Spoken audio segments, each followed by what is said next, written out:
आयो भन्नु सन्चै हुनुहुन्छ र म पनि एकदम सन्चै छु। अनि आज चाहिँ म कहाँ आइरहेको छु भने हाम्रो पाँचथर र तेह्रथुमको सिमानामा रहेको माझीटारको पुलमा आइरहेको छु। एकदम रमाइलो ठाउँ छ, तपाईँहरू पनि आउनु सक्नुहुन्छ। पाँचथर र तेह्रथुम नजिकै हुनुहुन्छ भने यो ठाउँमा अवश्य एकचोटि आउनु होला। एकदम रमाइलो ठाउँ छ, हेर्नुहोस् एकचोटि यतातिर पनि दृश्य हेर्न सक्नुहुन्छ है। बब्बाल छ, बब्बाल यस्तो हावा चल्छ, यस्तो बब्बाल हुन्छ है। अनि यतातिर पनि यस्तै छ बब्बाल, अनि यसो हिँड्न सक्छ पुलमा, यस्तो बब्बाल छ है, यस्तो हिँड्न सक्छ।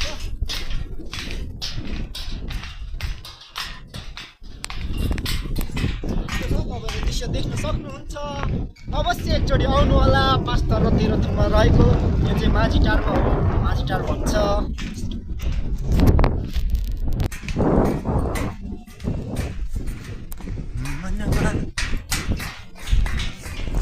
त्यसपछि हाम्रो यो पुलमा नयाँ हाम्रो नेपालको झन्डा, हाम्रो राष्ट्रिय नेपालको झन्डा पनि झुन्डाइएको छ। एकदम रमाइलो। कसले झुन्ड्याउनु भएको बब्बाल देखिरहेछ, हावा पनि त्यस्तै चलिरहेछ, यस्तरी बब्बाल छ क्या।